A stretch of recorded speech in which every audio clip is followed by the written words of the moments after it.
Oke, bismillahirrahmanirrahim. Assalamualaikum warahmatullahi wabarakatuh. Di sini saya akan membuat sebuah tutorial media PowerPoint menjadi video pembelajaran menggunakan Camtasia. Jadi teman-teman, sebelum kita membuat video pembelajarannya, kita harus membuat dulu PPT-nya dan harus menyiapkan aplikasi Camtasia 2021. Nah, ketika semuanya sudah siap, kita tinggal masuk saja ke aplikasi Camtasia. Dan ini merupakan menu awal dari aplikasi Camtasia. Di sini terdapat banyak banget fitur-fitur dari bawaan aplikasinya. Oke, langsung saja kita mulai membuat video pembelajarannya. Kita klik record. Oke, bismillahirrahmanirrahim. Pertemuan kali ini kita akan membahas mengenai jamur atau fungi untuk materi kelas 10 semester 1.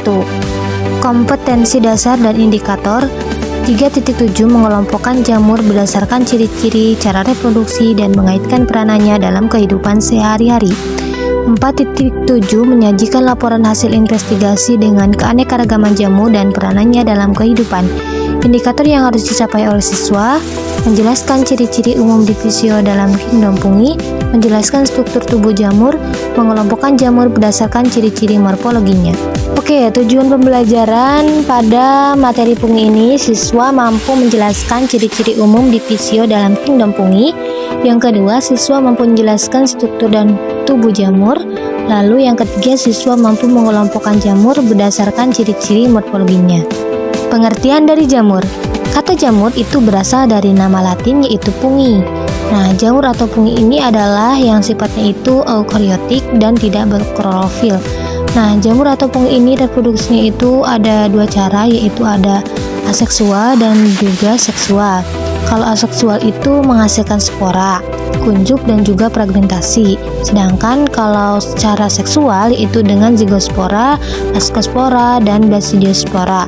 Nah, jamur atau fungi ini hidupnya itu di tempat-tempat yang berlembab seperti air laut, ada air tawar, di tempat yang asam, dan juga bersimbiosis dengan ganggang yang berbentuk lumut. Nah, kemudian jamur juga mempunyai beberapa ciri-ciri. Seperti jamur merupakan organisme eukariot. Kemudian kebanyakan multiseluler, ada juga sih yang beberapa yang uniseluler. Tidak berklorofil, dinding selnya itu mengandung kitin. Terus tempatnya itu biasanya di tempat yang lembab ataupun kurang cahaya. Bentuknya itu macam-macam banget, ada yang seperti bola, ada yang seperti payung, ada yang seperti kancing dan sebagainya. Struktur jamur. Nah, tubuh jamur itu tersusun atas komponen dasar yang disebut juga dengan hifa. Nah, hifa ini membentuk jaringan yang disebut juga dengan jaringan miselium. Nah, miselium ini menyusun jalinan semu yang membentuk tubuh buah. Nah, hifa sendiri adalah struktur yang menyerupai benang yang tersusun dari dinding berbentuk pipa. Nah, seperti ini gambar dari struktur tubuh jamur. Yang paling atas itu namanya tudung. Yang ini namanya lamela. Di dalam lamela itu terdapat adanya hifa. Terus di hifa juga ada sinteselnya, ada septanya, kemudian ada tangkai buah. Lalu yang paling bawah itu namanya miselium. Terus ada cincin juga. Macam-macam hifa. Nah, macam-macam hifa ini terdiri tiga, ada yang aseptat, ada septat unionukleus, ada juga yang septat multinukleus. Kalau aseptat itu hifa yang tidak mempunyai sekat atau septum dan biasanya disebut juga dengan senosit. Lalu kalau septat unionukleus yaitu hifa dengan sel berinti tunggal. Nah, kalau septat multinukleus hifa yang selnya itu banyak. Nah, seperti ini struktur dari hifa, ada septa, ada pori, ada dinding selnya, ada nukleus. Klasifikasi jamur. Nah, terdapat 4 klasifikasi jamur yaitu zygomycotina, basidiomycotina, ascomycotina, dan deuteromycotina. Nah, yang pertama yaitu zygomycota atau zygomycotina. Nah, jamur ini dinamakan sebagai zygomycota karena membentuk spora istirahat yang berdinding tebal yang disebut juga dengan zygospora. Nah, Zygomicota ini berhabitatnya itu di darat, ada yang di tanah ataupun pada sisa organisme mati. Nah, Zygomicota ini merupakan kelompok utama yang dapat dikatakan penting karena membentuk mikorizа. Mikorizа itu adalah simbiosis jamur dengan akar tanaman. Nah, anggota Zygomicota ini utamanya itu hidup sebagai sapropit. Seperti ini gambar dari struktur Zygomicota. Ada spora yang paling atas, kemudian yang seperti tangga itu namanya spora neotor. Lalu ada hipa-rhizoid, terus ada juga hipa-stolon. Lalu ciri-ciri dari Zygomicota itu banyak banget, seperti Zygomicota itu habitatnya di darat, ada yang di tanah, dan juga ada yang hidup sebagai sapropit. Nah, Zygomicota juga merupakan kelompok utama dalam membentuk mikorizа, yaitu memiliki miselium yang bercabang banyak dan juga yang tidak bersekat-sekat. Nah, Zygomicota ini memiliki hipa yang bersifat senositik. Lalu dinding selnya juga terdiri dari kitin dan tidak memiliki zoospora, sehingga spora ini memiliki sel-sel yang berdinding. Nah, reproduksinya itu ada yang aseksual dan juga ada yang seksual. Hipanya berfungsi dalam menyerap makanan yang disebut juga dengan rhizoid. Lalu yang kedua yaitu ada Ascomycota. Nah, Ascomycota itu adalah jamur yang berkembang biak dengan membentuk spora di dalam selnya yang disebut juga dengan ascus. Nah, ascus ini membentuk seperti kantong kecil. Nah, alat reproduksinya itu ada yang aseksual, yaitu berupa hipa.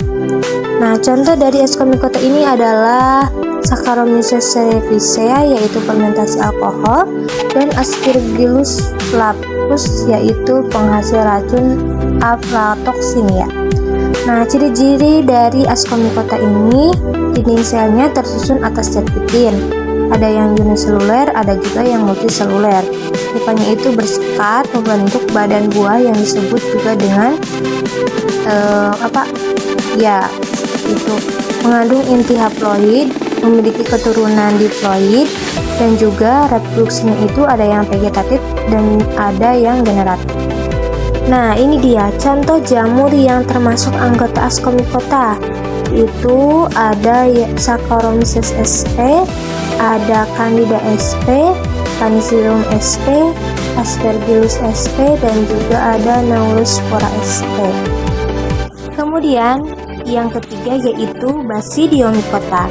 Nah, Basidiomycota itu adalah jamur yang berukuran makroskopis atau dilihat oleh mata ya. Nah, reproduksinya itu ada yang aseksual dengan membentuk spora atau sel yang disebut juga dengan basidiom. Reproduksi seksualnya dilakukan dengan membentuk spora conigea.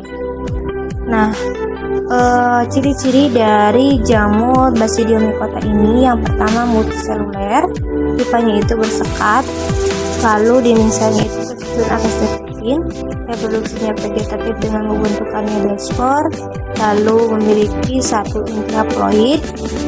Kalau yang generatifnya itu menghasilkan banyak spora mengandung inti haploid, kemudian memiliki keturunan diploid, memiliki basidios. Nah, seperti ini struktur dari Basidiomycota.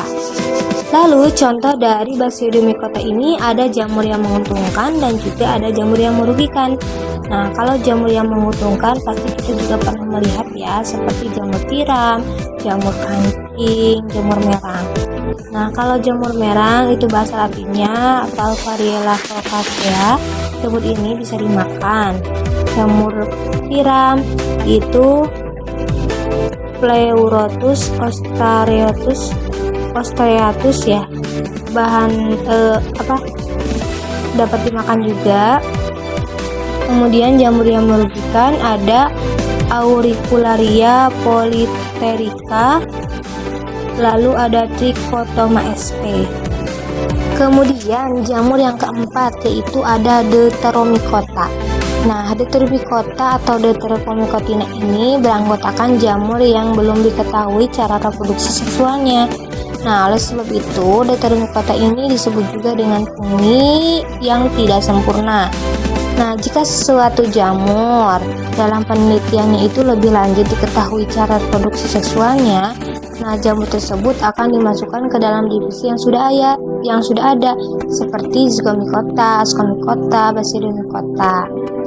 Nah, ciri-cirinya itu memiliki hifa bersekat dengan dinding sel dari bahan kitin.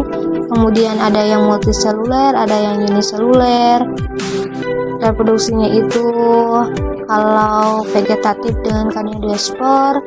Nah, ini merupakan bagian dari keempat jamur tersebut beserta ciri-ciri dan contohnya. Kemudian kita lanjut ke Lichenes. Nah, Lichenes ini merupakan fungi jenis tertentu yang dapat bersimbiosis dengan alga uniseluler berbentuk lumut kerak. Nah, simbiosis ini bersifat menguntungkan. Nah, biasanya antara anggota jamur Ascomycota ataupun Basidiomycota yang makroskopis. Nah, lumut kerak ini merupakan organisme perintis karena dapat hidup di tempatnya itu di mana organisme lain itu tidak dapat hidup. Reproduksinya itu aseksual, yaitu dengan fragmentasi dan membentuk sorodium. Lalu berdasarkan talusnya, lumut kerak ini dibedakan menjadi 3. Ada yang seperti lumut kerak, lumut semak, dan juga seperti lumut daun. Contohnya itu ada Paramela melekat pada bebatuan. Oke, selanjutnya ada Mycorrhiza. Mycorrhiza itu merupakan simbiosis antara fungi dengan akar tanaman. Seperti itu gambarnya. Mungkin semuanya juga sudah melihat ya, Mycorrhiza ini biasanya di tanaman yang hidup itu di air. Kita bisa melihat. Nah, simbiosisnya ini menguntungkan bagi keduanya. Kalau bagi tanaman itu meningkatkan penyerapan air dan mineral. Kalau bagi funginya mendapatkan nutrisi dari tanaman tersebut. Nah, Mycorrhiza ini dibedakan menjadi 2, yaitu ada Ectomycorrhiza dan juga ada Endomycorrhiza. Oke, terima kasih, semoga bermanfaat.